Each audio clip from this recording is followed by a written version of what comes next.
split in, and he was in the middle. There that way, one guy here was one, and two guys out here were two, and all of a sudden they called the quarterback didn't get the ball and throw it to the rip, and it stung him. That was early in the game, and they didn't get over. When we went over there to wrestle that winter, we pulled the bus up right at the door, and we hadn't been there very long. Boy, it was a cold, bitter night. And a kid come to me and said, "Coach, I believe you got a tire out there on that bus. It's leaking, front tire." So somebody come by there and stuck a knife or stuck something in that tire, you know. That's what we figured, and that's probably what happened to it. So they hadn't gotten over that.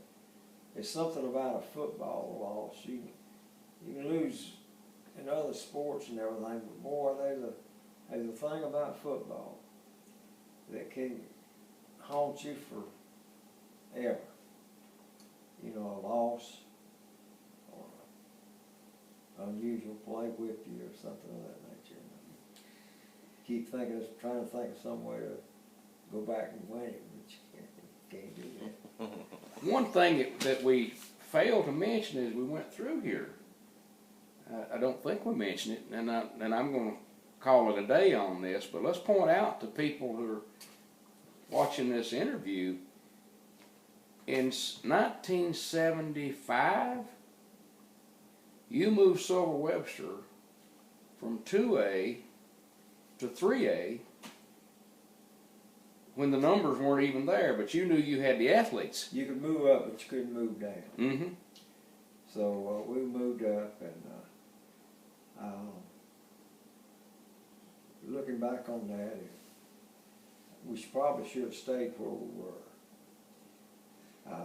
Franklin, 76, I guess it was. I don't know.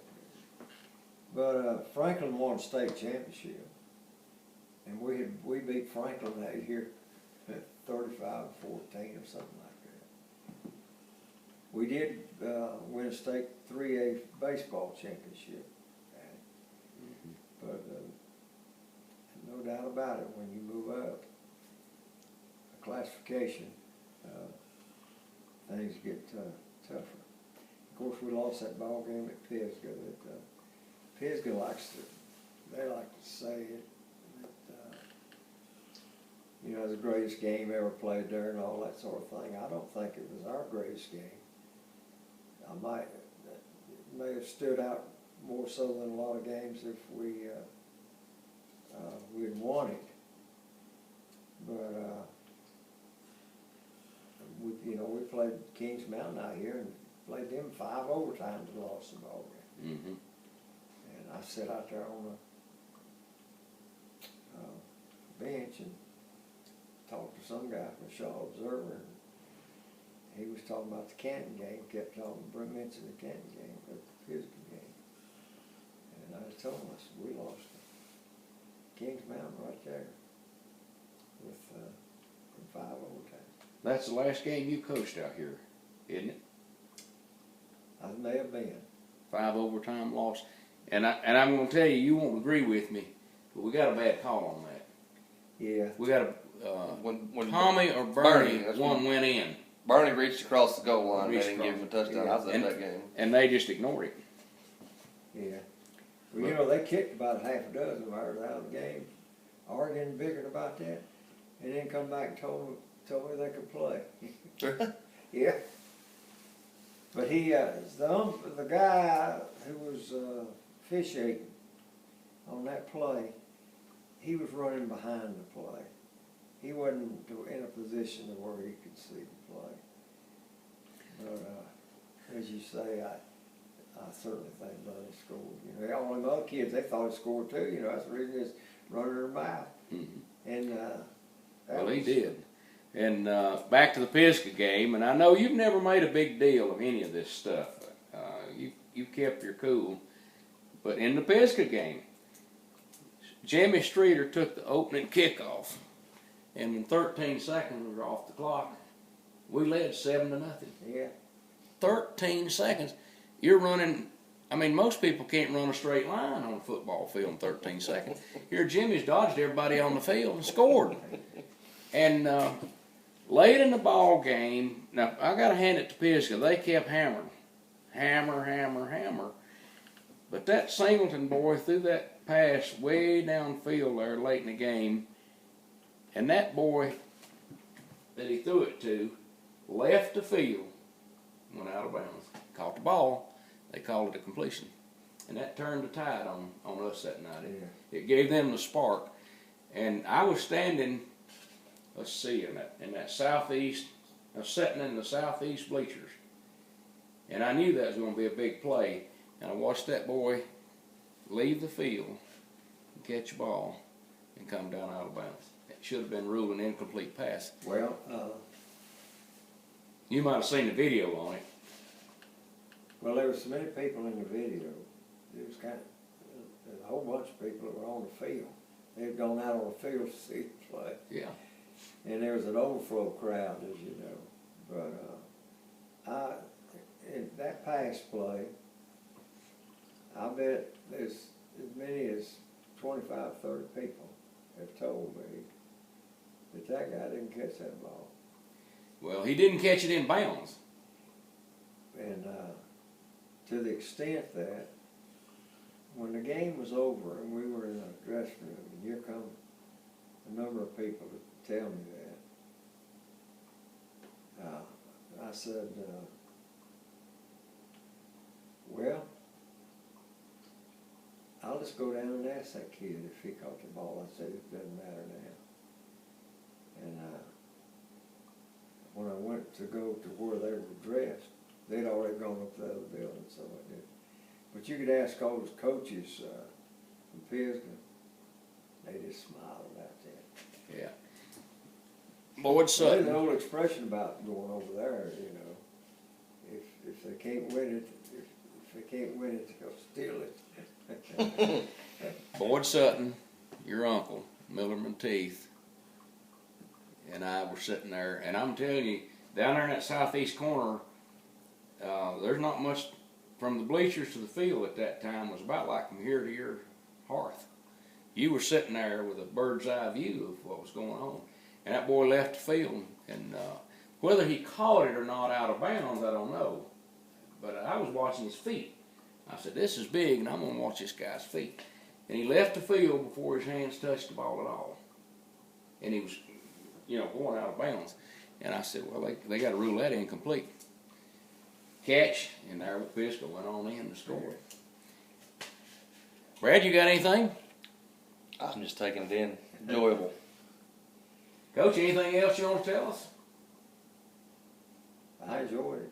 I don't want to take all of your morning, but it's fascinating to sit here. Brad, you see a lot of the stuff. My wife put all that stuff up there. I didn't put that. I know that. I'm talking about this wife, not my first wife. I know. Most of it's hanging out there at the stadium for everybody to see, as it should be.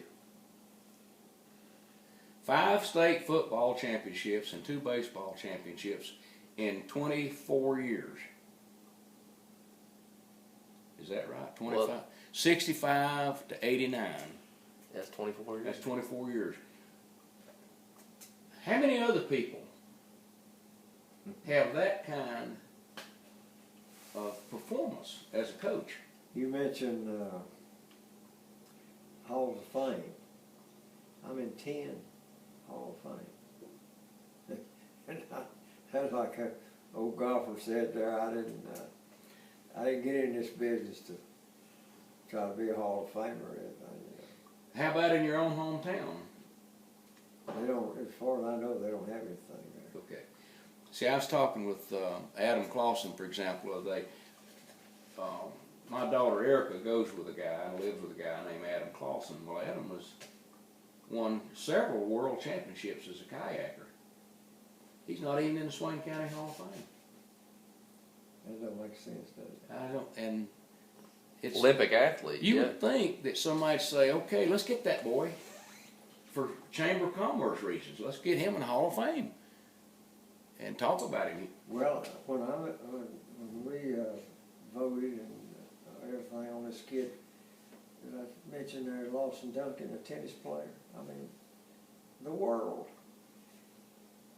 There were a lot of people bucked on that. They didn't think, you know, that ain't nothing. Why do you think it was? Because it wasn't one of the Wasn't a major sport, yeah. sport. Not a major So sport. that's the thing with this guy you're talking about. Well, you were the one who put Brian Hartline in the Hall of Fame, Yeah. really. I nominated Brian Hartline, Right. and it looked like it wasn't going to go. And old coach got up and made a remark or two, and it kind of reminded people that here's a guy who performed a first at a very high level. He was the first individual athlete ever from Jackson County to win a North Carolina High School Athletic Association championship. That's history, you know. You've done something big when you do that. But we tried to, in that Hall of Fame that we have here, tried to not be political.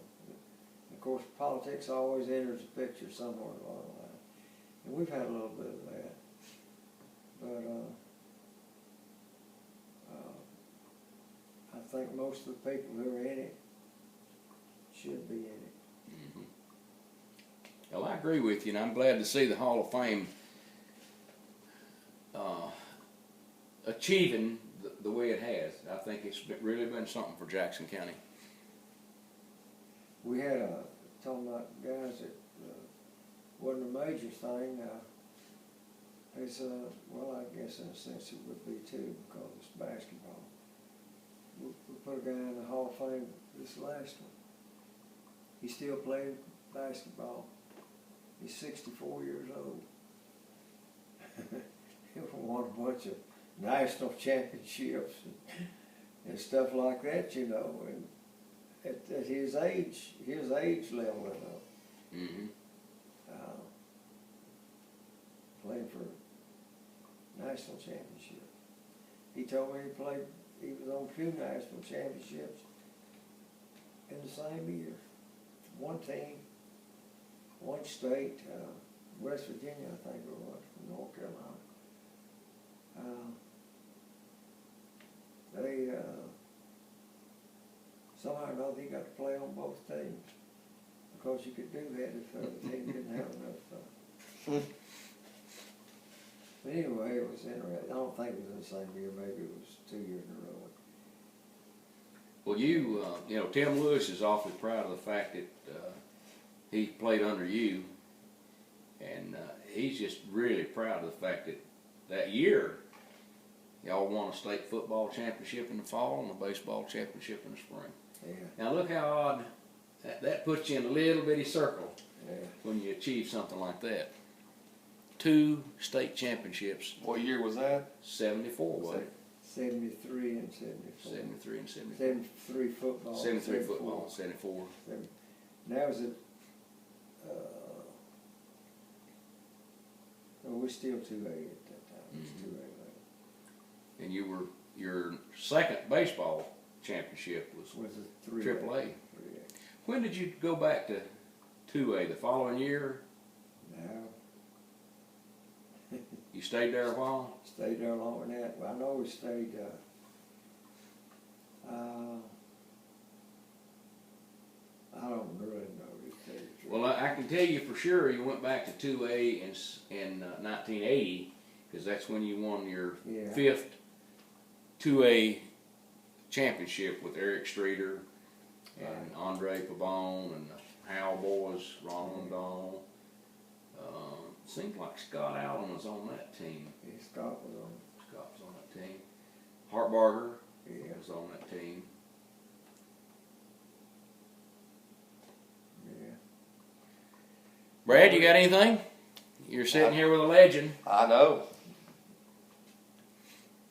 Well, What's one of the most fascinating things you've ever seen in sports? You've seen a lot, I know that. What's I don't know. I guess it'd be a number of things if I sit down and really give it some thought. We were playing a baseball game out here one time, and we had a real good baseball team. And we had beaten Robbinsville. You suppose you shut a ball game down in high school if you want to after 5 innings. One team's leading the other by 10 runs. And we went to Robbinsville and played. I told that coach before the game started, I said, I want to play the whole ball game. Because these kids need to play, they don't need to. I was just assuming that we might have it out of hand in 5 minutes. And anyway, we beat them 30, seemed like it was 37-2 or something like that. Well, the next week, we was playing Cherokee. And everybody was talking about it. The Cherokee coach was talking about the Lord. He's dreading the game because he said, I don't want another Robbinsville here, you know. So the ball game went to the wire. They were leading us 2-1, and it was the bottom of the 9th. 2 men out. We had the bases loaded. We had a 2-3 pitch on the bat. The pitcher threw the ball, and it went behind the batter's head. But the ball tipped his bat, and he caught the ball. The ball game was over, and they beat us 2-1. You know. We don't. But you would never dream of that happening. But that actually happened right out there. We was playing out here. Well, I tell you one I watched out here one night. This kind of stands out in my mind. Denny Wood scored 5 touchdowns out here against Robbinsville. And that, you know, people, if you just looked in the paper and read the score, you'd think that was a runaway ball game. But it really wasn't, because Robbinsville hung tight there to way up in the game. Yeah. And then late in the ball game, you guys just exploded, and it turned into a pretty big score, 55-34 or something. But it had been tight up to that time. And old Denny put on a show that night. Yeah. And Denny was a good one. A good athlete. Coach, I know you're not much on all the recognition, Hall of Fames, as you've pointed out, but I think I'd like to know what you're most proud of. You know, not what everybody else maybe has recognized you for. It might be the same thing, but if you look back on what you did in sports here in Jackson County or anywhere. Well,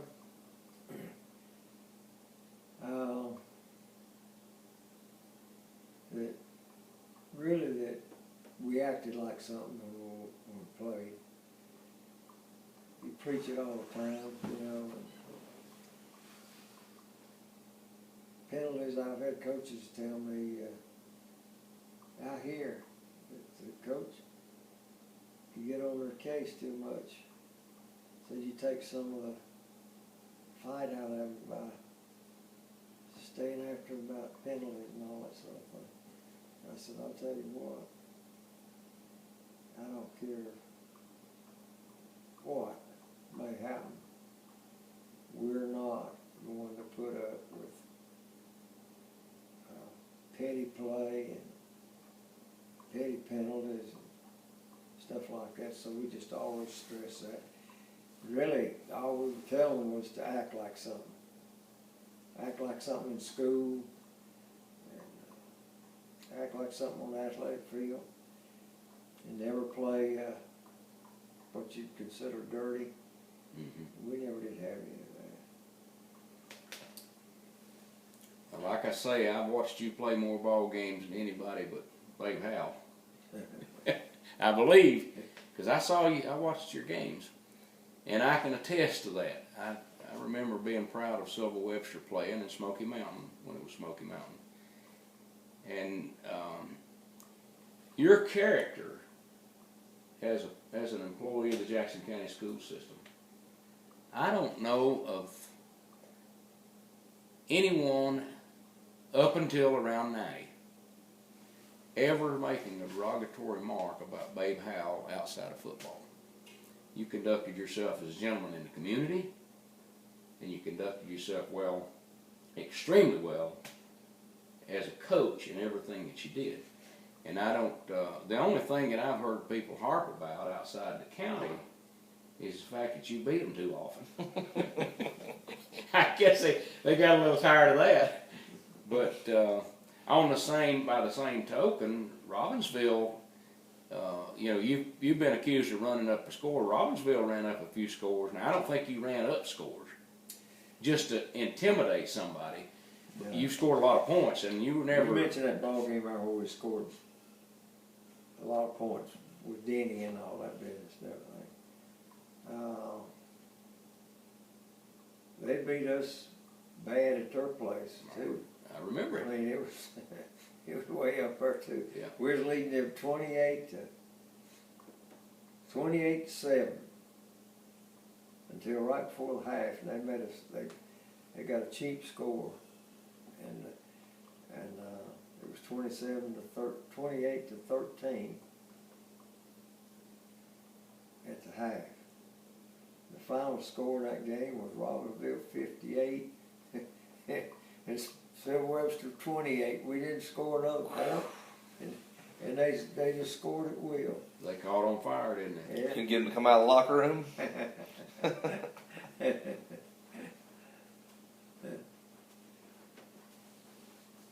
That's crazy.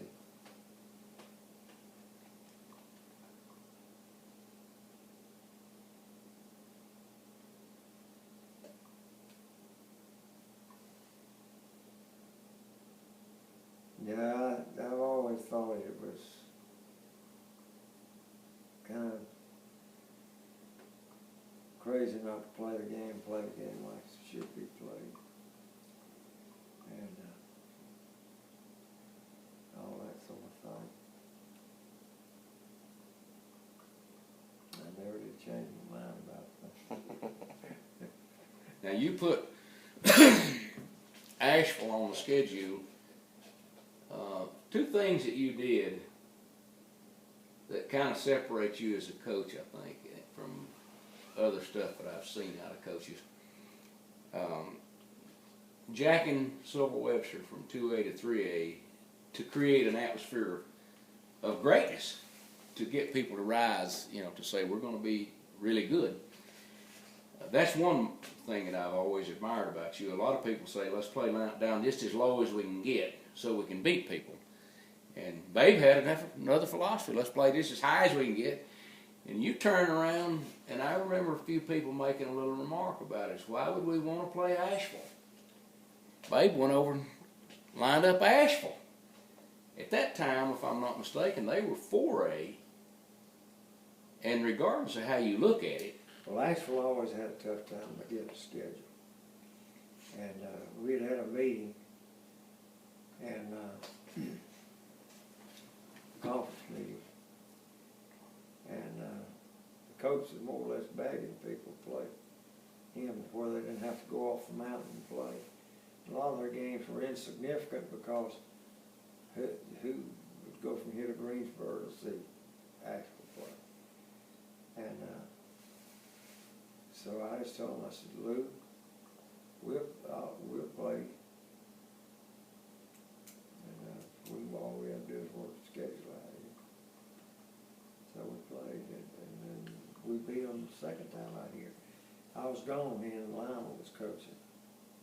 But he dropped them. He would not play. And Lou, I don't know how I heard the word on it. Lou's trying to get him scheduled again next year, you know. And Lou told him, said, Babe, we'll play us next year. He's scheduled on a 2-year thing. I bet that hurts somebody's feelings. I don't know whether you can hurt some feelings or not. All right, we could stay here and talk all day. I know that. But you're going to run us off a minute, or Peggy's going to come out there and run us off. Anything else that you want to drop on us that you want to, anything that you want people to remember? Well, because people forget pretty fast. When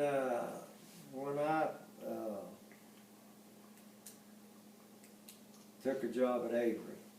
And I think Kerry probably was interviewing me or something about it, you know. And he asked me what you're asking me, how would you like to be remembered? I said, well, I'd just like to be remembered as a good and decent person. And that's about the extent of it. Try to do things right. And I always try to teach them the right thing to do. All right, let's cut the cameras off. Huh? I think we got a fascinating